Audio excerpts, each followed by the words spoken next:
Hey, folks, more drama than a Broadway play. This is the Sixers organization, and we are covering them with you here on the Sixers Talk podcast, brought to you by Wilmington University. WilmU Works, Danny Palmel's keeping us on the level. Noah Levick, Big Game Amy Fadul joining us, and Ben Berry, our producer, making things happen behind the scenes. Happily here talking to you on Tobias Harris Day. No, is here. No, we can't get it today. No, there's going to be a tribute. There'll be a tribute, right? Driving to go see the Tobias Harris statue. We're going to go to. Well, the Doug Peterson statue is out there. Maybe they're that man has a championship. Close proximity. Well, the fun fact is Doug Peterson and Tobias Harris scored the same amount of points in their last game. A big old donut. And if you're keeping up on social media, Detroit Pistons fans are not happy with the product they are getting from Tobias Harris. But let's put that on the back burner because the Sixers are producing their own drama without any of that Tobias Harris related stuff. And we're talking optics. We're talking fines. Fines. So Noah, we know the NBA investigation is going on at exactly what the situation is with Joel Embiid. And even the league statement when they fined the 76ers had a bit of ambiguity in it, but they were really fining the Sixers for their ambiguity. Or can you help us make sense of exactly what the Sixers were fined for and how things proceeded from there? I think more so fined for their quote unquote their public statements being inconsistent with Joel Embiid's status, which essentially says they have not accurately reflected what's going on with Joel Embiid to the public. They even specifically named Daryl Morey and Nick Nurse in assessing the Sixers this $100,000 fine. We remember back in April, the Sixers also got a $100,000 fine. That time it was for injury reporting violations ahead of Embiid's return. This time they zeroed in on the public comments. And yeah, from where I'm sitting, it's hard to argue that that's unfair. I think the Sixers have been very careful not to classify Joel Embiid as having suffered a setback, having, been injured, dealing with an injury. They've really harped on we're following the plan and we're managing his health with the playoffs in mind. And I think while that's clearly true to some degree, the NBA has pretty clearly taken the stance that the Sixers have not conveyed exactly what's going on with Joel Embiid in a matter that can be called especially accurate. So, I think it's been a murky situation. And in some ways, the NBA fining the Sixers and saying, yes, Joel Embiid is dealing with a left knee condition, clears things up a little. But obviously, the Sixers remain pretty reluctant to give us any further details here. It was a bit of a strange scene at practice yesterday where Nick Nurse just declined to say anything besides the official update provided by the Sixers, which is that Embiid and Paul George participated in parts of practice yesterday and are not going to play against the Detroit Pistons. But Nurse downright refused to say anything further. And what the Sixers have said thus far, in the NBA's opinion, has been inconsistent with this true state of the matter regarding Joel Embiid's health. So, pretty abnormal stuff for most teams.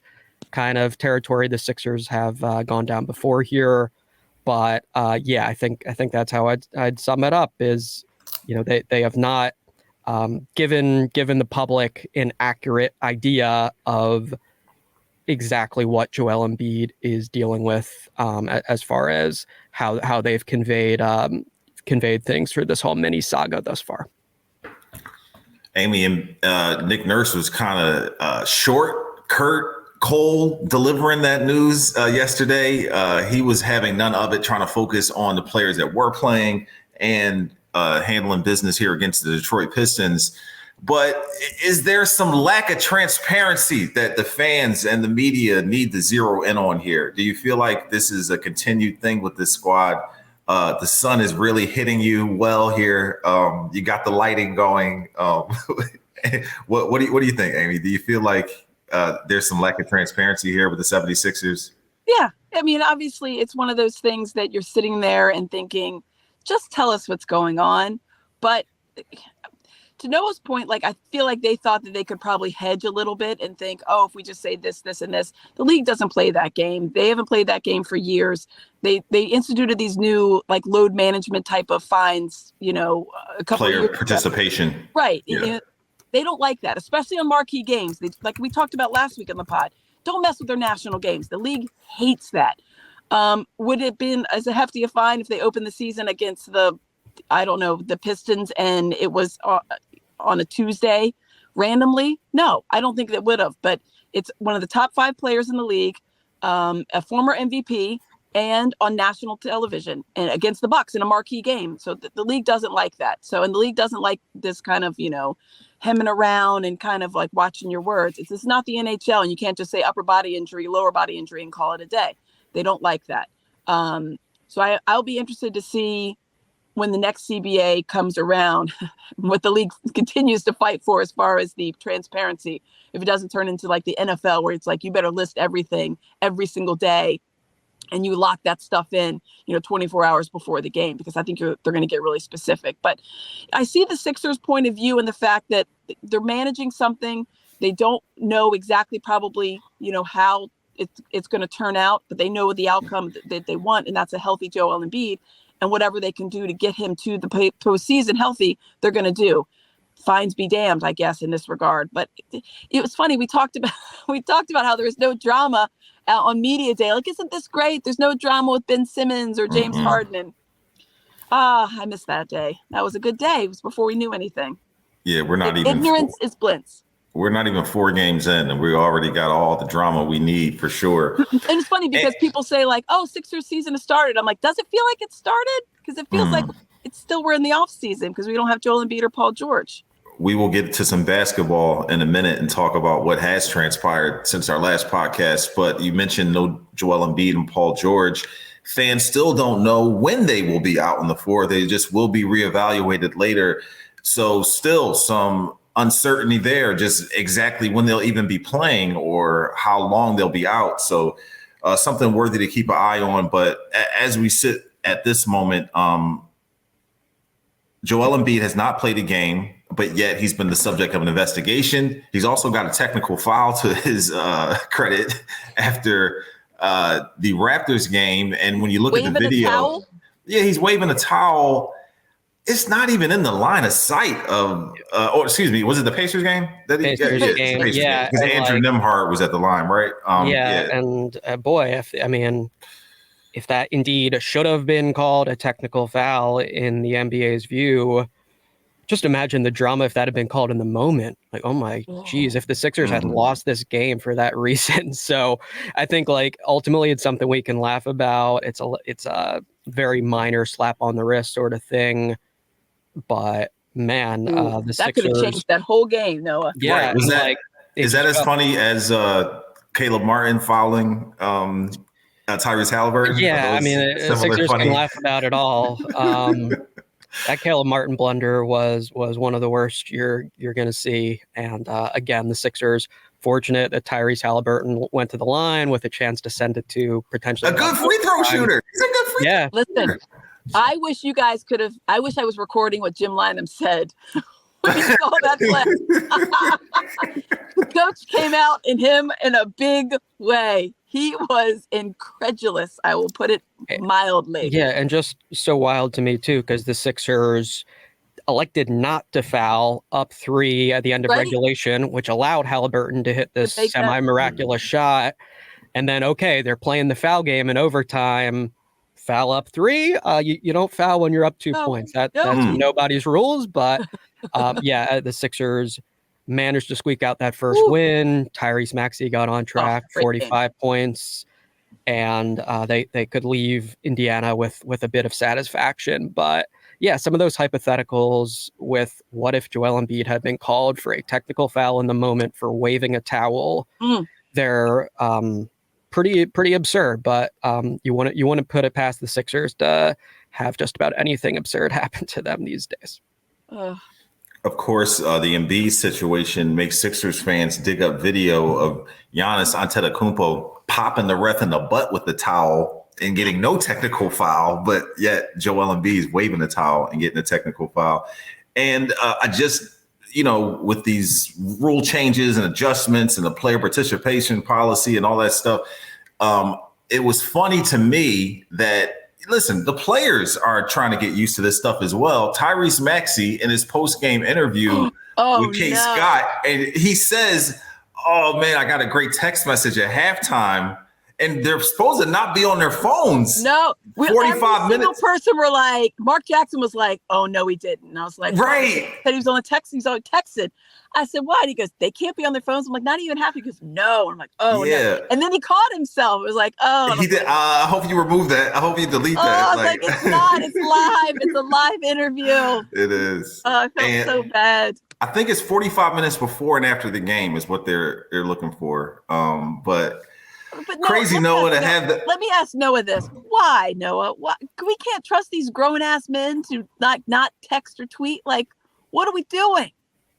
I mean, I do think if they have their phone accessible to them, many players aren't going to look at their phones. Yeah. So I think it's quite arguably a bit of an extreme measure to literally prohibit it in the way they have. But like I think back to someone else coming back to Philly, Paul Reed, and I can remember a few games where like 30 seconds after the game is over, he was tweeting some stuff out. That's right. I have to think there was also a game or two where he might have checked that phone at halftime as well. Yeah. So, yeah, it's like pretty trivial, and I'm not sure the NBA needed to go this far, but can to some extent also understand the logic of we're all kind of drawn to those phones, and if we're allowed to look at those phones, many of us will.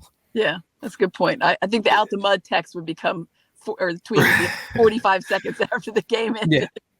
And, it's kind of mimicking at Julius's school. They have to put their phones in like a little cubby or whatever during class, and they pick them up after. So it's like, I don't know, pretty heavy handed, but at the same time, Julius is in high school. Some checks and balances need to be in place, but no, I get it. I just think it's funny. Like, these guys can't have their phones. They make millions of dollars. Now you can't have your phone yet. Paul Reed will be returning with no, he might get a tribute video. I was just about to say that. He was very popular. You can't get one without the other, though. You can just sprinkle in a little Tobias, and maybe it'll go over better. A joint tribute video. A joint tribute video might be okay. Mm-hmm. I feel like Matisse Thybulle got a tribute video. So TJ McConnell got one.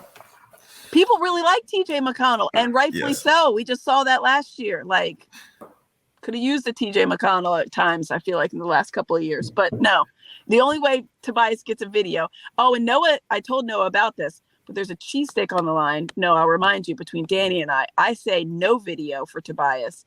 Danny says yes video. Noah says, Danny, you're an idiot. He did not say that, but I think he thought it. So I'm going to What do you think, Noah? A tribute for Tobias or no? The idea of a joint video is sort of growing on me as just like a way. Does that qualify, Amy? No.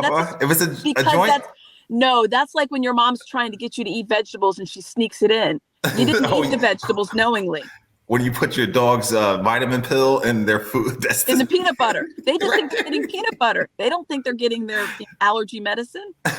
You can't trick it into celebrating Tobias by putting it in a Paul Reed video. You can't do it. That doesn't count. But it might happen because that's how they know they can get everybody to eat their vegetables. What are you thinking, Noah? Yeah. I think the joint would make some sense. I think there could be a funny juxtaposition where, the 2.5 second Paul Reed clip, there's huge cheers, and then they switch to Tobias Harris. And that would be clever. Yeah. That would be clever. That would be like they're in on the joke type of thing. That would be like, that would be pretty good. Tobias might even laugh at that. Yeah, I think Noah said it when I think I asked Noah about it. That they would ask Tobias, right? Did you say that? Noah, did you tell me that? I No. don't think so, no. Dana, did you tell me that they would ask Tobias? I don't know who said, maybe Brian Brennan. Someone said like maybe they would ask Tobias. Like, do you want a tribute video? Yeah. Oh, no, that wasn't me. Maybe it was our producer. Maybe it was Sixers pre producer, and post producer. Brian Brennan, because then it's like Tobias would be like, no, that's not. There should be some common sense here, but at the same time, we're in a weird place right now. So, but let's talk about some pay those bills. What bills? The bills, the Wilmington Bills. Oh, is it time? Is this time? Oh yeah, let's pay some bills. We're halfway through here. Noah's got shoot around to go to. Yes, we are halfway through here. Well, we haven't even talked about any actual basketball yet, so I'm a little we did reluctant. But yes, let's pay some bills. Find your higher education home at Wilmington University, where your academic success is celebrated by a caring community. Explore your opportunities at wilmu.edu. Celebrity cook Steve Martirano brings his Italian-American cooking back home to Philly. Enjoy Martirano's Prime at Rivers Casino and Steve's famous meatballs with Sunday gravy, prime steaks, and more. Make reservations for Martirano's Prime on Open Table. Back here on the Sixers Talk podcast. And Amy, I think before we talk about actual hoops, we'd be remiss if we didn't get any insight. You were in your car because it was Superhero Day for your son. So what superhero was Baker for Superhero Day? It is like our Spirit of Giving week at his little preschool. And so they're doing all these little theme days to try to encourage the parents and kids to, donate, help the school in different ways. And so the theme is all our donors are superheroes, and the kids have little buckets that they bring their spare change in or any kind of little money that they have. And so it's just in general, you're a superhero. And of course, talking Baker into wearing the cape. I don't wear a cape. I'm a boy. What? I didn't follow his logic. Capes are fine. This is a kid who's going to be Jupiter for Halloween, by the way. A Jupiter costume that I painted by hand, by the way. Because they don't make Jupiter costumes because who wants to be a planet? Right. Whatever, I digress. Looks dead in your eye. Like so I was Jupiter, Jupiter, done. Make it happen, lady. So I was like, Batman wears a cape? His name is Batman. Well, so does Batwoman. I was like, oh, all right. Okay. Captain America. Both Captain America's man and woman wear capes. Capes are for both boys and girls. Anybody can wear a cape. I can wear a cape. Daddies can wear capes. Oh, do I have to wear the mask? Okay. Well, I'm not talking you into it, though. Seems like it would be something fun. Like, I'll wear your cape. Then you wear it. Okay, fine. One or the other. He went in, so he's not a specific superhero. It's just a superhero of the school because he brought in like 75 cents. He's really contributing big time. He may only bring in 75 cents, but we got to show a lot of love to you, Amy. You were yesterday at the Coaches versus Cancer event hosting year 10. Is this for you? What? No, this is I've hosted this luncheon. It's the 12th year of the luncheon, and I've hosted it for 10 years. So there you go. I've been the ambassador of Coaches versus Cancer for 10 years. As far as our liaison, I do all of our events, and I help raise all the money. And for those who don't know, Coaches versus Cancer here in Philadelphia is the most successful branch of Coaches versus Cancer. It's between the National Association of Basketball Coaches and the American Cancer Society, and 21 million since Fran Dunphy and Phil Martelli started that thing back in 1997. 21 million they've raised, which is incredible. And yesterday we raised, I think, $9,000 just at a lunch in an hour on City Line Ave. So it's always a great day, great events. And Jimmy Lynam was there. And you hold it down like no one can, Amy. Thank you for your contribution. And speaking of also James Lynam, his anniversary here at NBC Sports Philadelphia. I saw his name up on the board. I'm like, is that Coach James Lynam? I didn't think it said like 10 years. And of course, right. Jim Lynam voice, Aim, I've been here a lot longer than the 10 years. Right. Okay. Straight up. Not to be flip, but that number is wrong there, Aim. That number. Yeah. I think it said Ricky was 8 years. And I'm like, I'm not going to put a one in front of that. I don't mean to be a wise guy. I don't mean to be a wise guy, but I've been here a lot longer than that, Mary. But we love Jim a lot and looking forward to him on Sixers pre and post ahead of this Detroit Pistons game with you, Amy, and Mark Jackson. And before we get to the Pistons and Tobias Harris, running short on time, but Tyrese Maxey, the highest scoring game in the NBA this season, Tyrese Maxey averaging over 30 a game. The field goal attempts are up there. He is carrying the load, and we saw him after losing to the Raptors in a game the Sixers probably should have won. He comes into Indiana and literally wills them to victory, screaming at himself, smacking the stanchion. He's just going nuts. He was going nuts, basically. 7-point first half, 38 points in the second half in OT. They survived the Caleb Martin foul on Tyrese Halliburton. They survived Tyrese Halliburton with a double clutch 3-point attempt and Kelly Oubre's mug to force OT. But it was an incredible game. The Pacers continue to show people, like, listen, we are here. You don't want to give us a lot of credit, but we're running the ball down your throat, for lack of a better term. We're getting up and down the floor. We got Pascal Siakam continuing to look like he's worth the money. Tyrese Halliburton is as advertised, but it was a great game. But Tyrese Maxey was the creme de la creme. And that second half in OT was phenomenal, especially that third quarter, Noah. Yeah, I believe Paolo Banchero has now scored 50, but Maxey briefly. Oh, he hit 50? I didn't know that. I'm sorry. Slightly after Maxey scored 45, so he held the title for a brief period. But yeah, like I was very impressed with the persistence. I mean, it really got to a point for me where I thought, should Maxey just kind of be admitting nothing's working for him and being a little more deferential and given Kelly Oubre and Caleb Martin some more touches. And he just said, nope, like I'm going to go downhill. I'm going to find something that works for me, draw some fouls. And like, he started that third quarter 0 for 7. And I think at one point was 2 for 13 from the floor. I mean, many young players in that spot just won't have the confidence to keep hammering away, but he did. And eventually something just clicked into place. Yeah, I mean, he's had a lot of jumpers kind of mystifyingly fall short this season. And all of a sudden, you know, they were going down. I think he showed good kind of shot selection with when he turned to the mid-range, handled blitzes really well, just kind of turning the corner on some guys, I thought, effectively in that overtime. And yeah, showing why he's an all-star. It had definitely gotten past a point where his play was very concerning for the Sixers because we all know they need him to be great when they're down their 2 other all-stars. And he was even committing some uncharacteristic turnovers in that game, just didn't seem like he trusted his decision-making or had a great feel for where his teammates would be.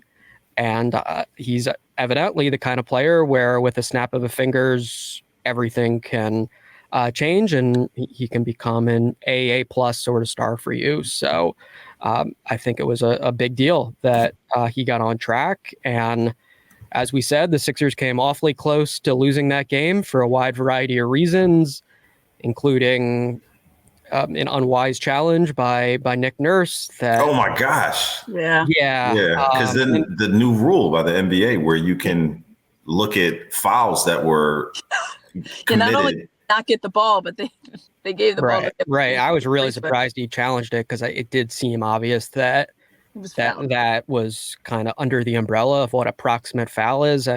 No one, I think, has a great idea of what that means yet, but if it's something that's, a split second before the ball goes down. Yeah. If it causes the ball to go out, if someone pushing you causes the ball to go out of bounds, everyone knows that's approximate foul. You shouldn't be challenging that. I think coaches around the league are going to learn sooner or later. And yeah, the Nick Nurse picked up a technical because he didn't like how the refs handled, the review of a ball not touching the rim. And it was just a very messy finish, not how you draw it up in any way. But I did think the Sixers role players kept them in that game. Caleb Martin was good. Kelly Oubre was pretty good. Eric Gordon had his best game yet. And eventually Tyrese Maxey very much came to the party and said, I'm going to take us home to the finish line of that first win. So, yeah, I think it's fantastic for them that they go home for this little two-game homestand. Not an 0-3 basketball team. They have a win under their belt, and they had to work really hard for it. Yeah, to Noah's point, I think it's great that the team got the win. I think they probably thought on paper, you're looking at it, the win was going to come in Toronto, not in Indiana. So maybe it was even better that it came right before the road trip ended, especially after that Raptors disappointment. But going into that game against the Pacers, Tyrese Maxey was under 30% from the field and under 20% from three. I mean, they were bizarre numbers. It was like, what's happening? And I remember we had sound from him. He was in the locker room after the Raptors game, and he talked about the confidence, and he still has it. And I'm going to keep shooting. And Noah hit the nail on the head. Any young player, after the performance he had the two previous games, and then how he started that Pacers game, would have been like, I'm closing up shop, like whatever. I'm just going to be a facilitator. I just don't have it. But he kept his head down. He kept working, and I think getting to the free throw line at a better clip than he did, certainly in the opener, I think helps, because he is a good free throw shooter. And once you start seeing that bucket go, the ball go through the hoop, it's like, all right, well, now I can see that, all right, maybe that's something that clicks for him.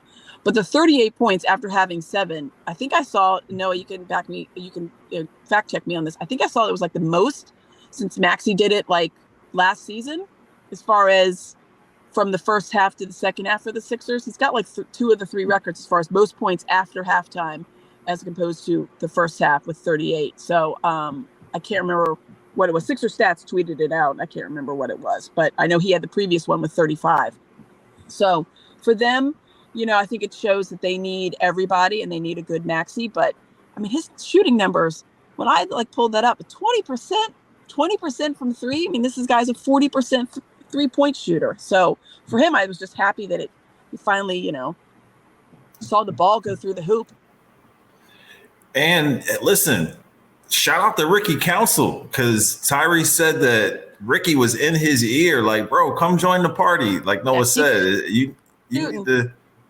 And it's like, I don't even know who else on the roster could have gotten his ear like that. Like, everybody's gone that was really close to Tyrese. Like, well, Embiid was still there, and I think he probably does talk to him quite a bit. He was he does, and he credits Joel for that. He does. But okay, Joel. There's 2 people on the team that could have gotten his ear. You're sitting in street clothes. It might be helpful to the guy that's actually on the court with me. Give me a little shout out. But yeah, that's all credit to Tyrese Maxey and how he works and how he views himself and the confidence that he has himself. Because any other player, I feel like any lesser player out there, mentality wise, and his teammates see that in him. And his teammates listen, bro, like, you're way better than this. Yeah, that's why, like you said, that's why Ricky Council can get in his ear and be like, dude, like, let's go, because they know he's got that in him and he believes in himself. I mean, if you told him 0 for 7 to start the third quarter, and then he ends up with 38 second half points, that's incredible. That's incredible. 10 points, in overtime too? Like, that's, wow. Outstanding. Tough loss to the Raptors. Great win against the Pacers. Yeah. It would be abysmal, though, to lose to these Detroit Pistons at home, right? You cannot lose to the Pistons. You cannot lose to the Pistons. They haven't won a game yet this season. You let Tobias Harris and Paul George come in here, and I think Paul Reed. Not Paul. I mean Paul George. Paul Reed. Paul George better come in. I wish Paul George was out there, but I don't even think I think Asur Thompson is hurt, right? I don't even think he's playing. But all in all, it should be one of those games where the Sixers can wire to wire treat these fans to a victory. We thought that in Toronto there, Daniel. Yeah, we did. Yeah. I mean, I think Detroit, they're 0-4, but they actually have been competitive in all their games. Certainly one the Sixers should win. I think it's very clear, though, when they don't have Embiid, they need to be dominant in the possession game. That's the formula to winning. They checked that box emphatically against Indiana, really curbed the turnovers in the second half. I can't remember any costly ones. And I believe they won the offensive rebounding battle 20-7. Andre Drummond leads the NBA in offensive rebounds per game, despite having foul trouble in, I think, all of these games. So, we saw Gershon Yabusele with some clutch, very valuable offensive boards against Indiana. Caleb Martin has crashed effectively. So they need to bring it, though, in the energy effort department, even against subpar teams on paper, and that needs to translate to getting more possessions than the opposition, I think, in most cases, in order for the Sixers to grind out some victories. So yeah, would feel better about themselves for sure if they can move it up here to 2-2, and I think it would be a deflating one to lose for sure. Can't lose this game. 500 record is on the horizon. Be sure to check out Amy Fadul, Jim Lyman, and Mark Jackson on Sixers pre and post game live here. It'll be fun. I will, because it's the unknown. The unknown is always a bit fun. Maybe some anxiousness in there as well. But we will be here Thursday with another podcast. Be sure to check us out then for a Halloween spooktacular. All right, we will see. Amy will have a cape on, I think. So we'll find out. Oh, Amy, no, you're off. You're off. We will not be here for this podcast. Join you. I'll pop up. I'm in my costume. No, I do not want you working on your day off. I want you to enjoy your day off and you do enough. All kinds of stuff. I'm a moon, by the way. I'm Ganymede because I'm Jupiter's largest moon. Oh, what is it called? Ganymede. Ganymede. This is the kind of stuff. This is the stuff that I know because my child. No. You are the catalyst for this stuff because you're teaching these kids to know every planet and all the dwarf planets and all that stuff. YouTube. I foster their enjoyment of it, but Baker's obsessed with the planets. Loves them all. Knows some of their moons. Knows that Mars has. Did you guys know Mars has 2 moons? I do now. Yeah. There you go. Shout out Baker. Dymus or something. I don't know. So anyway, I'm Ganymede. I'm dressing as a big giant ball. That's what. And that is a homemade costume too? No, this one. Listen, I made one costume. I will share it in the group chat. I'll post it on Twitter for Baker. You can see his Jupiter. This is just a blow up moon, and I'm just typing the word Ganymede on it so people know what I am. And that's what I'm doing. That's people like go as a sexy witch or whatever. I'm an inflatable ball. Hold it down for us, Amy. Hold it down. We will enjoy. We will live vicariously through you with the trick or treating because my days are retired from that. So much love to everyone out there who is enjoying the holiday. Have a good time. Be safe and be careful of all the ins and outs that Halloween brings. Much love and respect to everyone out there. Thanks for listening and watching the Sixers Talk podcast. We're brought to you by Wilmington University. Wilmu works for Noah Levick, Amy Fadul. I'm Danny Pomels and Ben Berry. We'll see you next time.